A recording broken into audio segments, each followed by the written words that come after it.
also believe that the teaching of the future will not be the same as the teaching of the past. We believe it will be done much more by discussion within the everyday rather than people talking at people.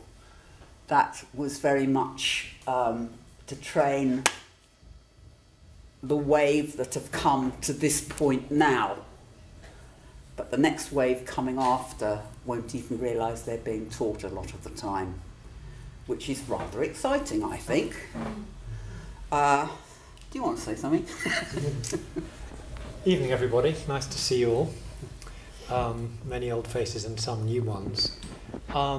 That's, as Judy said, that's about the kind of the size of how this started, but there is, of course, a history, which is that we've been friends for absolutely donkey's years, and for many of those years have spoken about how and when we would do something together.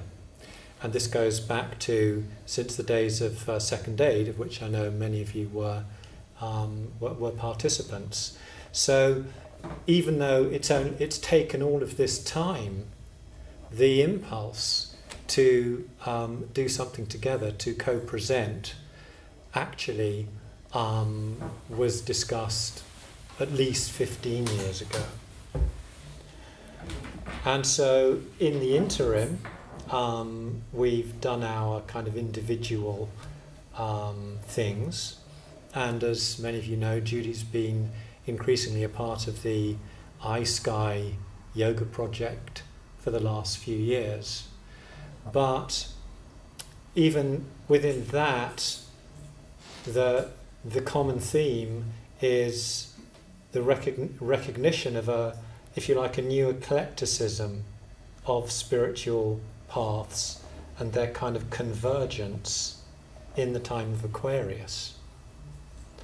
And not only to recognise that, but to kind of foster it and work with it so that there's a general understanding that people of consciousness, people of spirit, we're all very much going in the same direction. And so to honour and respect what might be perceived as difference, but to recognise that the, if you like, the core is absolutely one. Guru said to me many years ago when I first wrote the Second Aid book, he said, "How did you know that much without doing yoga?" And I thought, you cheeky git. I have studied this stuff for donkey's years. And it was a sudden recognition that the lack of communication within the disciplines, all thinking they were the way, the truth and the light, is a way, certainly truth, and it's certain light. But if we can't knock the barriers down between our different disciplines, what hope is there for anyone else? And recognising that light is absolutely non-denominational. Light is light. And love in action is very short supply. Yeah, indeed.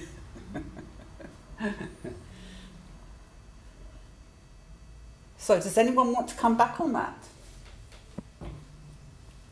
We agree. What? We agree. Oh, good. So how can we make constructive trouble to bring these boundaries down more and more? Something that interests me very much is communication is very much a trinity. It isn't just words that come out of your mouth. That's just a very, very small part of it. It's whether or not you have an energy field that is open to being input. Is that English? Inputted? get it. You get it, okay. So it's an auric thing, it's a verbal thing, but it's also a spatial thing. Because you can actually close your field very easily and not be open. I am not open for business, so just shove off. So unless all these three things are working together, whatever you say, you won't have accurate communication. You just won't. You'll miscommunicate along the way. So you have to work very hard at getting all these three things. We speak less with our mouths. We speak more with our body. Sorry, Ash. Just bashed the mic. We speak more with our body, and we work more with spatial awareness so that we get a consensus communication before we even start. This is going to become really important in the future. And we can't lie, because we can flap our mouths and say what we want to say, but if our body and the space around us doesn't agree, won't happen. Just won't happen.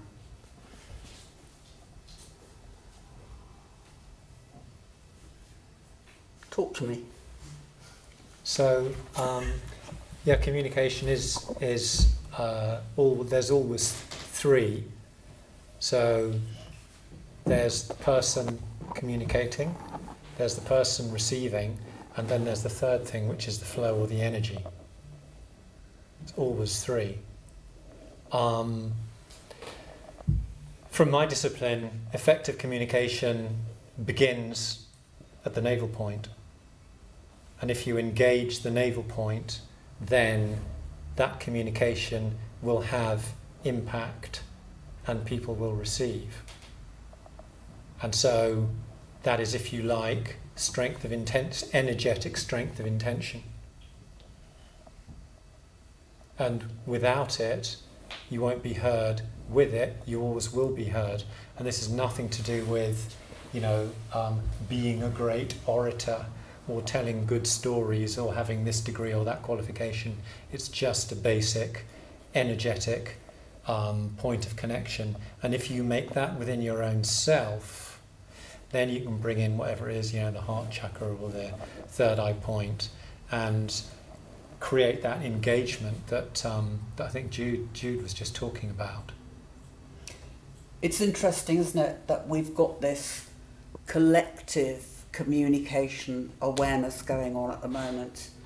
When we started in this sort of work, we worked with individuals, then we started working with families, then communities, and now massive great conglomerates, which is really interesting because the first one in will be the last one out.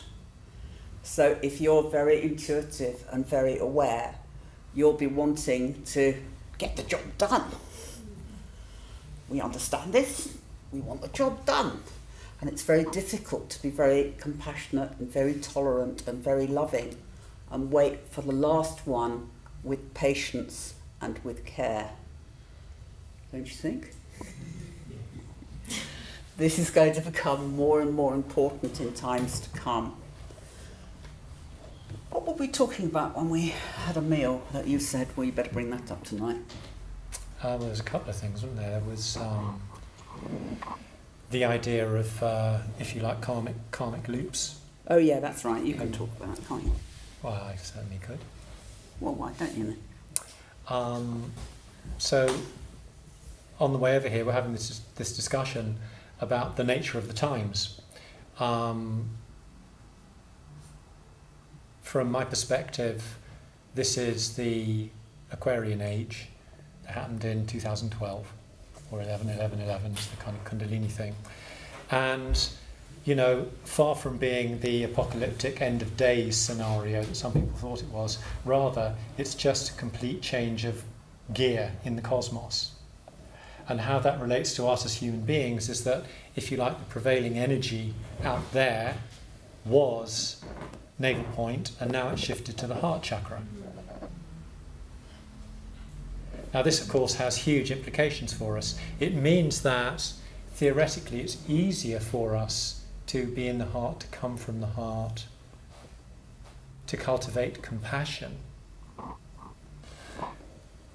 But just because that's the prevailing energy out there, it doesn't necessarily mean it's easy to get it in here, because we are we have the biosystem we have, and it's a very intricate, sophisticated system that receives at different rates.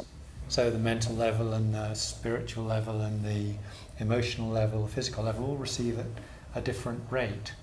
And all of it is trying to, if you like, absorb that.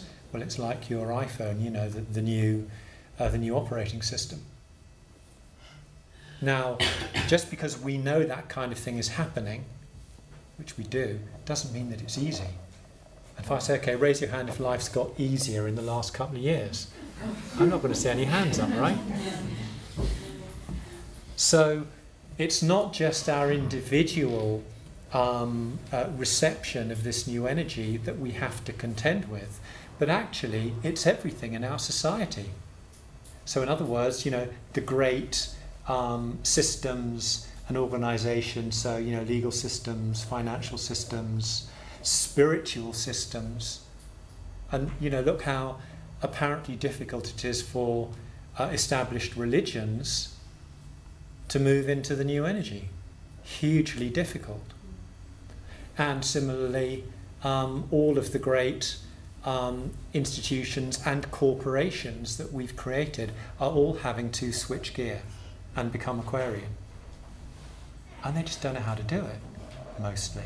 Because they don't know how not to compete. They don't know how to complement each other. They have to compete. And until those boundaries of competitive behaviour can turn into complementary behaviour, we're going to have a lot of volatility. If we think we're moving into a more peaceful time, forget it. It will be very, very volatile, and we'll have to be able to hold our status. What's that lovely poem all about? You know the one. If. Yeah, if. That's it. Right. Yeah. In that we're living it. Mm. We are absolutely living it. That's not historical. That's now. That's current. Mm. And it will be very difficult to keep our balance and to take one step at a time while people are, you know, having their little tantrums and sulks and jumping up and down and saying their way is the only way. It's not easy, and we won't be able to run off and meditate in a cave. We'll have to be in the moment, able to hold our status without getting cross or stroppy. Mm. We can't go to caves because caves don't have Wi-Fi and Twitter and Facebook, so it's a no-go. Well, if we're that telepathic, that shouldn't worry us. It might worry us.